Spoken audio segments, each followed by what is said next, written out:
Please like, comment, and subscribe. Hi, I'm Kim. Hi, I'm Tora, and we want to welcome you to our show, Kicking It with Kim and Tora. Today, we have so many good topics, and I really want to just get to it because trust me when I tell you this one topic right here has got me going crazy. It's about one of my favorite sports is basketball, and this is about WNBA star Brittney Griner. She has been arrested and she has been detained, I should say, in Russia for having hemp. Over here in the United States, I'm not sure. I don't think hemp is illegal if you get caught with it. Maybe some places might not like it, but here it's not illegal. I thought it Now, was cannabis oil. Is it not no, it's been cannabis hemp. oil? It was hemp It's oil. hemp It was oil? hemp. Come on now. It And doesn't even have any THC in it. that's exactly what everyone is upset about. So that's why they're thinking that the Russians are using this as a political ploy, which I have already said. I don't know where they have been for the last 400 years, but if you're trying to use a Black woman, I don't care that she's a superstar athlete. I don't care that she's one of the best who's ever done it. They don't care. And if the powers that be, the Ivy League boys that run this country, the oval table dudes that run this, they are laughing at Russia right now for them to even remotely think that she's a priority in their life. And I respect that. I respect Putin and I respect Russia for giving us that pedestal to make me think, we're not important that you think you can use us. I really am wholeheartedly feeling flattered by it. But And I'm wondering where has he been, because everybody knows the same way Ukraine disrespected us, our own home country disrespected us. So if he thinks he's going to hold her and gain some political advantage, he needs to think again. That is not going to work. That's what I'm trying. I want to be. You know what I really want? I want him to put her up in a nice 7, 8, 9, 10-star hotel. Get her a masseuse. Get her a manicure, pedicure. Pop bottles with her. Give her a massage. Do something special like that. If you want to piss these guys off over here, treat her like a real queen. Now that's a point. That's a point. If you really want to make a difference, treat her like a queen, and then you might get them upset. Then you might get what you want. But right now, they're probably telling you to, I'll leave this part out because my children are like, don't say that. But I was like, they're probably saying we jail those Black folk all the time. Jail her too. Thanks for helping us. Thanks for joining the bandwagon. Oh my God, that's exactly what I'm saying. So if like there's anything that as people of the United States can tell Russia about anything, it's just you might as well let her go. I promise you, there is another nationality that you could hold up over there that you can use for political ploy, but you're not going to get what you want with this sister. I promise you. Well, they will leave her there to rot before they actually send anybody over there to argue on her behalf. I'm sorry. Yeah. And that's not putting us down. We know our place in life. We know we're the top of the top. We know who we are. We know the threat that we are. We know the knowledge and wisdom and understanding we have. We know that. But because they know that too, it's like they dig up the road as we traveling on it just to make sure we don't have to have a path, So I just wish that other people would just know that before they try to do something like hold a Brittney Griner as a political ploy to get an agenda across. As a political ploy, it's a total non-starter, but I am concerned that they have a pattern of incarcerating people for minor crimes and keeping them for years. And when I was reading about the Brittney Griner story, there was a story about someone else who got caught with something very minimal and he was jailed for years. So I'm hoping that there's a white guy in Dubai. There's a white guy in Dubai who got 25 years for having e-cigarettes. And I just hope they let her go and don't turn it into more than it needs to be. Yeah, but they would be that would help us get on board with their agenda, because at this point I feel like we're not on board with their agenda. We're like, look, that's y'all war. We're staying out of it. We don't have any parts of it, and I don't feel like think letting her go is going to work. I think that the way they treated those Africans and in Ukraine, and it turns out also Blacks who were born and raised in the Ukraine. Black Ukrainians, the Mhm. way they treated them in Poland and all, and the Russian soldiers. I think most Black folk could care less. I see them on social media just say F Ukraine and Russia. They Yeah. don't care because we Yeah. just have been alienated by the entire process. But it's my understanding that the United States is now awarding some big aid package to Ukraine. Yeah, last I checked or last I read, it was like 41 billion that the United States and the UN was, I guess, collectively or either separately were going to aid to their refugees. It was for their refugees. Of course, if you follow the politics like I do, it hurt because you're like, well, where's our? Well, you know, we could use that. We've been waiting on that. Like that could be part of our reparation that we've been asking for holding us down all these years with your laws and your rules and your, you know, your redlining. Like we need to rebuild our community, and it starts with us. So you don't think that would help us? Like you say everybody, y'all want a handout. Well, what is that? Isn't that a handout? So that's what we asking for. The same handout you giving them, we're They got asking money for everything and everybody but us, Tora. As a matter of fact, you know that plan that they, what was it called? I can't figure out how to use my phone anymore. The plan that they made, the White House plan, it is called the American Rescue Plan. Oh They yeah, were yeah. giving About out the money colleges. to colleges and universities. They gave 2.7 billion to HBCU. So Black people, some 2.7 billion. yes. So some Black people were like, yeah, Joe Biden, they gave us money. But then when you look at the plan, you see they gave us 2.7, but they gave 11 billion to Hispanic serving institutions, 5 billion to Asian American and Native American Pacific Islander serving institutions. They got money for everybody but us. They only gave 190 million to tribally controlled colleges and universities. So for Blacks and Indigenous Americans, they don't have anything for us, but they're determined to bring those Latinos and Asians over here. And it seems to me that they're trying to insert them in a slot above us, and they will do anything they have to try to elevate them over us. Well, I mean, if you really want to go deeper into it, I really believe that that's what this whole thing is about, as far as the refugees, is to try to get more of a different race in different parts of the world to help their numbers. Because I really feel like I've seen so many tears shed and so many concerns. And I'm like, I know we've seen refugees before, and I've never seen y'all cry. I've never seen no one on the news have empathy for a baby who's been shot up and carried in his father's arms.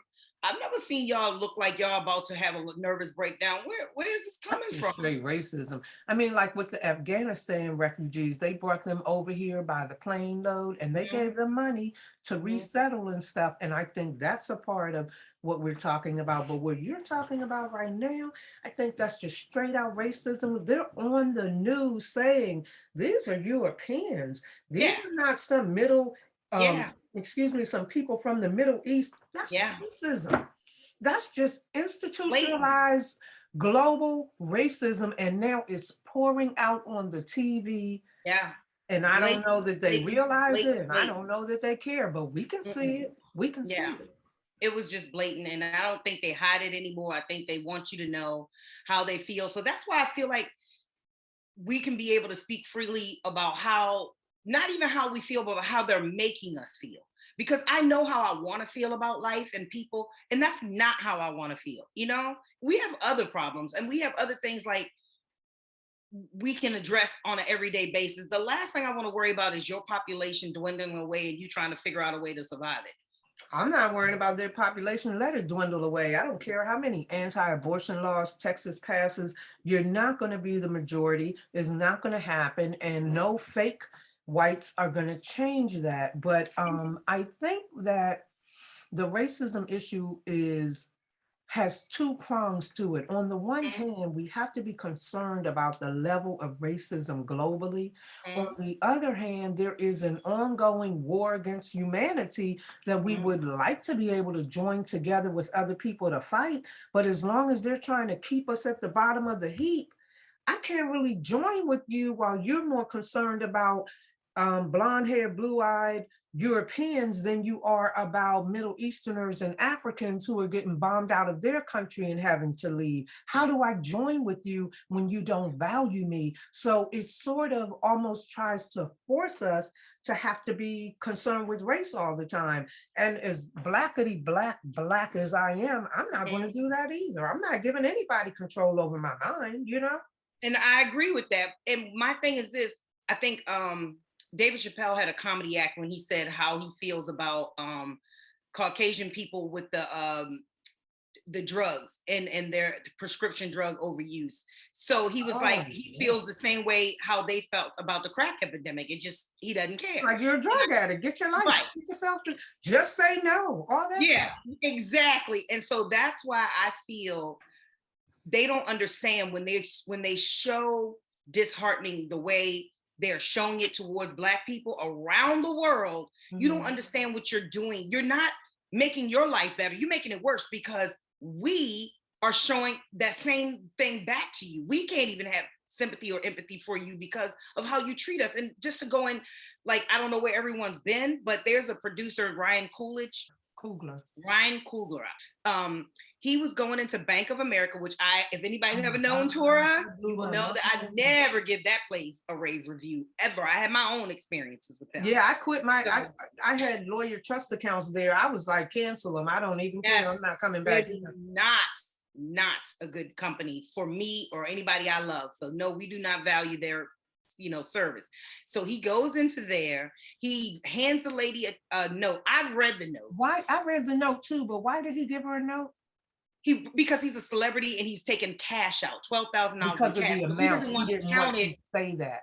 He didn't want it to be counted in front of everybody because they do that. They bring out a money machine, they sit it there, and it goes makes a lot of noise. So then they hand it right to you. $12,000 isn't that much. I think, but to a poor robber, it is. You don't know who's in the bank that day. You don't know if a guy's in the bank or a girl's in the bank and call somebody and say, "Look, I just seen this brother take $12,000 in cash out. Let's follow him, see where he goes." That brings up something to mind. I personally don't think that $12,000 is that much, but there is the Patriot Act, and whenever you go over $10,000, it triggers that. But you're just supposed to fill out some forms. You're not supposed to get arrested. No, and I think that is even like just a $10,000. I mean, 10,000. It's 10,000. So, yeah. So my thing is this. It hurts because it was a sister, it sounds like, from the 911 call that said she asked her manager. Now, mind you, I've called her simple, but I would like to call her a lot worse, but I want to be like, you mean like kind enough and stuff like that. I call her cool. I wanted to definitely call her that. I wanted to call her an idiot, stupid. I wanted to call her all of the above because house slave. I read the letter. House slave, whatever. Yes, I did. I read the letter and the note that he told her keep referring to. It just took common sense. I've never met a robber that gives you his card, his bank card, and his ID. And puts in his pen. And asks you to, and even the 911 Black lady who's talking, or it sounded like she could have been. I don't know. I didn't hear that part. But even her said, well, it just sounds like he's just trying to be cautious, but I'll send the police anyway. She sounded like she wanted to be like, sister, where are you? What would make you think this is a robbery if he giving you his ID and his card? She said, so you didn't verify anything? Because all it takes is common sense. You look at his ID, you look at his account, you see he got the money in, you go take the money in the back, you count it, you put it in the bag, and if it ain't all right, then that's on him. He asked for it to be discreet. Where did you get? So the woman said, do you have a gun? No. Did you see a weapon? Not to my knowledge. Stop adding trouble and why calling the police on a Black person, period, could end in something horrific. That man could have lost his life because white cops did arrest him and his They friends didn't ask outside. him any questions. They called his name and said that he was going to be under arrest. So if that's not the system breeding racism at its best, then what is it? Because I would have never in a million years, based on everything that's been, it's no such thing of investigation when you hear everything. I heard everything. And just that alone, the brother comes in with his ID, asks me to count the money, not so everybody can see it. My common sense would never assume he's trying to rob me. Well, one thing in particular is that Black people on some level are selling their souls to work for these corporations because even to be in that position and say, I'm going to go talk to my manager is a soul selling move to me. And so Right. I think that we have to start thinking as a people about how much of ourselves are we willing to sacrifice for that biweekly paycheck. Also, seems to me that there are two sets of rules, and our people are willing to enforce the Yes. discriminatory rules against us. And they see a white person, oh yes, sir, how can I Yes. help? Oh yeah, Yes. we'll be right back. And I mean, it's just a problem. It's just a And problem. there was a word for them, and it was Mr. Overseer. He was the Oh. guy who rode around on the horse, black as black can get, and was willing to whip you and beat you down just like any other person who was of any other race other than yours. If you out in the field picking cotton in the hot sun for hours and you stop to take a water break. He was Mr. Overseer, was the black man who would literally, Django unlive you. You know what I'm saying? Like literally. So it's like, I feel like these are the modern ones. I feel like they're afraid, and I'm speaking down on our black race. I'm speaking down on us right now. I feel like we have gotten into a position where we are so afraid to stick up for one another, all because they do put in the media. I'm on social media. I don't think it's that. I'm going to be honest with you, and I'm going to have a clarification that it's a portion of our people, because there are more and more of our people who are becoming awake every day and It's having not enough. meetings. I've just been in a meeting last night. They're having meetings, they're coming together, they're saying we need plans, what are we going to do? But I don't think that our people are so afraid. I think our people are programmed self-hating. If you hate yourself, you hate me. When you see me, you hate yourself. So I remind you of yourself, so you project that hate onto me. I go to the grocery store. I can go to a grocery store and see a cashier. How are you doing, ma'am? And all that to the white lady and pack her stuff all neatly. And then when I come up, it's not the same thing. That is not fear. That is self-hate that she's projecting. I say fear meaning they're afraid of the little rope that they have been given to be taken from them. That's the fear I'm talking about. I feel like, okay, I might have came from nothing and now I'm making six figures. I have money in the bank. I have a nice car and a house, but now I'm afraid to lose it all if I step out of line. Well, that's the soul selling. That's what I mean when I say soul selling. They are willing to sacrifice a fundamental portion of who they are to maintain material wealth. And you sold your soul. You may not be Kanye, you may not be Beyonce or Jay-Z, but in your world, you're willing to want to rock the boat. Sell your soul. That's your level of selling, because that's where you are. You look at someone as pure as a Bob Marley, like make beautiful music, a beautiful man, and he share all his wealth with the village. He's like, wealth is not money. If you're thinking wealth is money, you're wrong. Yeah, and you assassinate him in the most deadliest way, making him suffer, all because wealth. Once he told you that money wasn't riches to him, then you realize he's most dangerous ever. Because when he was asked, "Are you rich?" and he said, "What is rich? What is rich money to you?" He said, "What is rich? What is rich to you?" And when he says that, that's not rich. Health was rich. Family was rich. Being able to sing and do what he do was rich. Not any monetary thing was, and that stuck with me since I've been a kid. Like I heard that. I was every bit of 25 when I heard that interview, and it stuck with me, and it always kept me in line to let me know that material stuff is not my riches. My riches is when I can wake up and go to sleep at night knowing that I can say what I want, feel the way I want to feel. And like you always say, which I love, is to reserve the opportunity to change my mind if I feel as though, it needs to be changed. And from Bob Marley's perspective, and you have the love of family and community, but I think they killed him because they saw that he had the power to bring people together. And they had that One Love concert. And I think that he just appeared to be too powerful.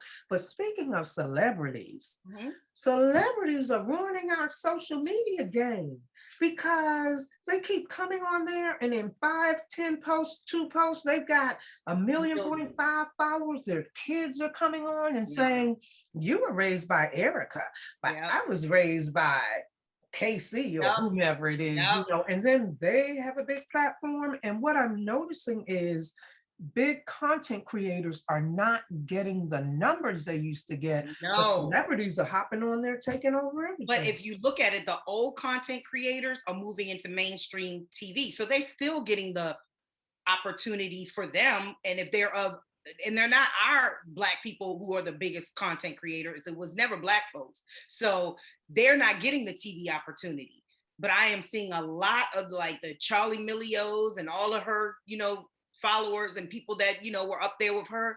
They all moving into mainstream TV. So it's like mainstream. Because I hardly watch mainstream TV. But they got shows on Hulu. They got shows on, Bravo. They got shows on all these channels. And it's like, well, they don't need social media anymore to make a dollar, but we still do. Kind of switching. Yeah, because that you think about it, if she has over 25 million viewers on TikTok, she's taking all of those over to her channel. Most of those people they're banking on are going to follow her over there. Yeah, so she's already got money set over there waiting for her. So she doesn't need social media anymore. She doesn't need to even be on it or post great stuff or do anything on it. However, they weren't posting any great stuff anyway. They were taking a picture and going and getting no. They were taking our stuff. They were taking Black. They were taking our content in terms of music, in terms of songs, but they were also making stupid, I don't want to say stupid, but non-creative content where they're pretty much just standing there and getting 7 million views, and we're acting out a whole skit just to get 70,000. Yeah. And it's like you said, it's an algorithm that somebody is setting up for us to fail in. It's totally set up for us to fail in. You know what the thing is?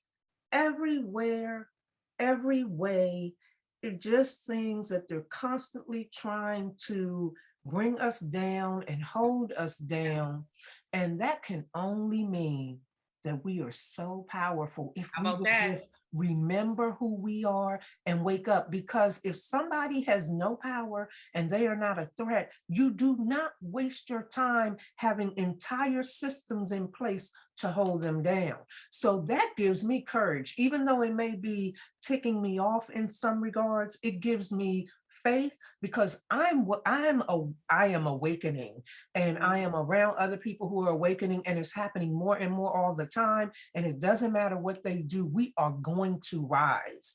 And they know it. Hollywood has always given us gems. Like, you remember in The Lion King when he says, "Remember who you are." He says that to Simba. Remember that is exactly a gem for us. And what happened when Simba remembered who he was? His whole world changed. Right. And not only did he change his life, he changed his kingdom's life, because his uncle had run them into the ground. So not only can we save ourselves, we can save our earth, because they're destroying our planet too. Bit by bit, they're destroying our planet. We have to remember who we are. I feel like we're starting to. I feel like there are a bunch of people who are now going into this indigenous American thing, but I'm also, I'm always doing some other research. I'm learning about indigenous Blacks from Europe, the swarthy Europeans who were Black. We were everywhere. We're starting to get it, and different people are talking about different aspects of it. It's just a matter of time, and they know it. That's why they're throwing everything they gotta be loving it though. They gotta say to themselves, these people are resilient. We throwing our best work at them and they still rise. It's like, yeah, we are the sun. The sun still can rise. That's how we are. But it was Stevie Wonder who just got I saw him on TikTok talking. Yes, that's who it was. And now he's always been a woke brother. I've always respected him. He has. What was he talking about? Because I was looking at him side-eyed, whatever. He was basically going so deep that he was saying, he was gonna be wanting to move to Africa. He wants to start a village there where we can all, like you say, the repack. He's been saying, it can work. Like we could take our teams. We could take, oh my God, he was giving so much history that I already knew, but younger people who are listening need to hear that. Like we had our own. What, YouTube? Because I saw him on TikTok. I saw him on TikTok. Mm-hmm. I thought he was talking about Ukraine and love, and Yeah, and he was that doing was that at like, I first was too. like, Stevie, who told you to say that? We don't want to No, hear I, that. I think he was going with the reverse psychology. That's what I got from the Ukraine one. I was like, if I don't want to yeah, hear I it. think he was talking about because he said you can feel it. No, we can see it, but he can feel it. And I kind of He got didn't what he say was that. I saying. got that, but I don't want to hear. I don't know. I don't have anything to say about that, but I didn't hear the part about repatriation or expatriation. Yeah, he was I will saying look for that. how he and it's true. Like when you look at all the history of what we did, like I was upset when I found out, you know, we gave up all our professional baseball teams just so Jackie Robinson could be on an all. I was like, please We tell me. gave up we had our own football teams, we had our own baseball teams, we had everything, and we have to go back to that. Yeah, but we wanted to, you know, we wanted to integrate, and we thought that that was better. It was a bad choice, but I don't think we knew any. I mean, we hadn't had an opportunity. I'm not really mad at them, but I think that it wasn't the best choice. And now that we know better, maybe we need to pivot, come up out of there and go back to something else. Yeah, I don't know. I'm gonna have to look for Stevie and see what I can find about that, because he missed me with the whole thing. But the thing that I will say, you know, I initially was a person who was very much for what I was calling repatriation. But I really don't think we can call it that, because I've been to Africa, but most of us have never been to Africa. When you repatriate, you go back to your homeland. So I'm thinking more of it as expatriation. But for me now, I'm more of the opinion that I've learned that we come from everywhere. There are indigenous Blacks on every continent, every island, everything. So in my mind, instead of all of us trying to run back to Africa, why don't we rise up in the various locations where we are? And Africans need to rise up too and do their part. And then we build a global community, because I don't think that I'm going to expatriate anytime soon. I'm going to build up my country right here. This is our land. Well, and my grandfather used to say that. My grandfather used to say they're not going to run me out my own country. And when he, yes, I want our land back right he here. lived to be 90, you know. Well, my great grandfather, he lived in his 90s, and he used to say that to me, because he was a farmer. He had his own land. He passed his land down to his kids, and then his kids passed it down to my cousins. So yeah, like we're the land that we have was a farmland. You know, my family was a beautiful giant farmland where he owned pretty much all the homes on that street, and there was all Black owned. Now it's different, you know. We have a farmland, an ancestral farmland down south. And when my grandmother, who raised me, and her siblings and mother migrated up here, they didn't pay the taxes and we lost the land. Now, when you go down there, it's a daggone state park, and it still has the small little. See, that's what I mean by we do it to ourselves. Because before you even tell us, look, our house is in trouble, this is what you need, you can live it, you can have it, they'd rather let it go before they actually tell you I owe 15,000 on it and you can have it. So you're not going to get it. You don't have 15,000, and then you don't want me to give it.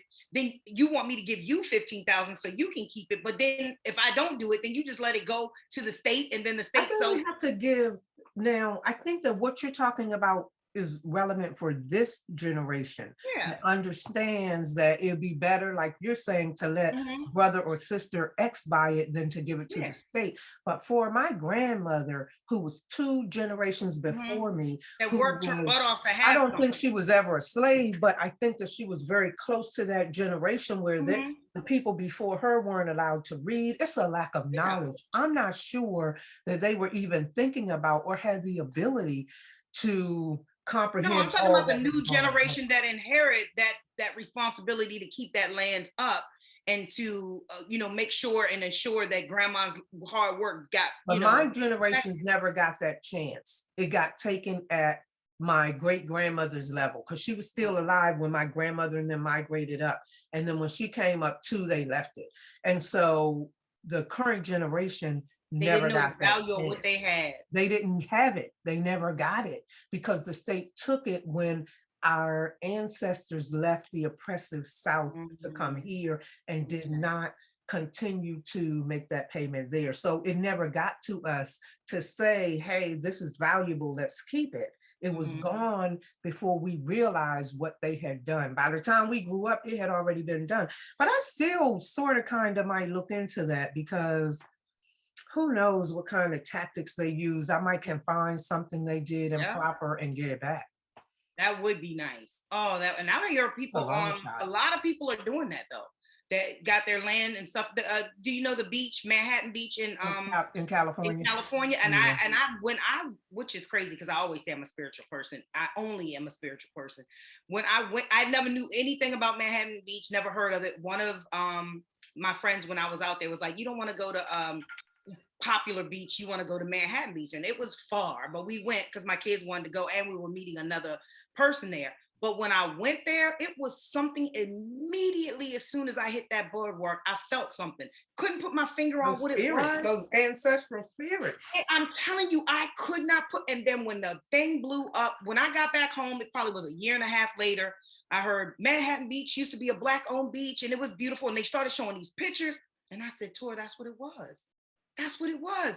I could not put my a finger on what it was, but I knew once I heard that it was Black.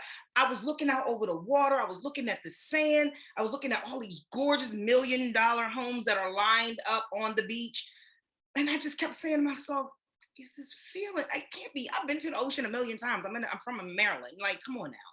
But it was something that hit me differently. And it was because, and then it hit me because, you know, we have a beach called Bay Ridge Beach, and one is called Highland Beach. Highland Beach was Black-owned, up, down, sideways. You know, the cars, the back in the day, I don't know if you ever heard your parents tell you they used to go to a beach called Cars Beach where they used to see all the greatest come down and sing. There's about to be a big story about that too. I know the girl that's working on the movie, but Cars Beach in Annapolis, Maryland was one of the biggest. Yeah, I heard of that. I heard of that Black Beach. And I actually know not the last, but one of the main cars that are still living. And we were talking about this one time. And when I went to the part of the beach where Cars Beach was, I forget something. I had to pick up somebody from down there to go somewhere. And they were like, "Oh yeah, this is Cars Beach." And it's not Black-owned anything anymore. It's still, you know, she sold most of all of that. But I had that same feeling. And I remember that. And that was like 5-10 years down the road, way before I even went to Manhattan Beach. I mean, way before I went. I remember going there because I had heard so many stories about this beach being Black-owned and beautiful, and all the greatest went there. And that same feeling was when I went to Manhattan Beach. So I know that there's still spirits around. I know that there's still people trying to guide us to do the right thing. I just, hopefully we can get it right in our lifetime so our children can have something. Because right now it just seems like everybody's just taking everything that's Black-owned and making it something that history isn't showing it anymore. Because that's another show we got to do, and I'll remind you about that. But we got to do a show about where did history separate, because you can't say we invented all of this, we had the patents for all of this, but we were slaves too. Something ain't right in this dang thing. Yeah, I don't really feel the lack of hope that I hear in your words. And and we do have to end because the thing went off a few minutes ago, but I think a part of it is that you have maintained faith in white folks for so long, and now stuff is hitting you in your face and it's causing some level of despair. For me, having felt that and seen that for so long, and I don't know. I don't feel what you feel. I feel like to me, I feel like we are on the verge of coming back. I'm seeing people that didn't have a clue say, "Yeah, remember when you were telling me?" People are starting to come around. So I'm feeling that we're going to win. But I do want to talk about what you're talking about, because history, as they've taught us, is not real. And that's a part of why we can't remember who we are, because we've been indoctrinated with their views or what they want us to think about. But has it ever hit you, like when you see so many important and prominent things we have built, owned, created, right? During the time they were trying to tell you we couldn't read or write and there was slavery. Like, I understand. I've seen those. No, yeah, I agree. I heard the story. But to me, I'm like, well, when did this happen? Because you're saying this man has this fine suit on that was custom made by the baddest designer during the same time this person was out in the field picking cotton and couldn't read or write. And you know, this part of history. And when you really start digging, you start seeing that a lot of those Europeans that were coming over here were Moors, Blackamoors, and so there's something really freaky going on. The story is not what they tell The us. story's not adding up anymore, and it hurts because I'm like, wait. When you sit down and actually think of it, you either brush it off and say, it's too much for me, or you sit there and go, you said he invented the car and he has a patent for it. You said he invented light and he has a patent for it, but he couldn't read or write, and he was picking cotton and getting beat too. Like, you can't have the two going on at the same time. It's just no way. So there was a time where every Black person was prominent, and they're even saying like that they were in office. Like, this person was a senator, or the equivalent of a senator or a congressman.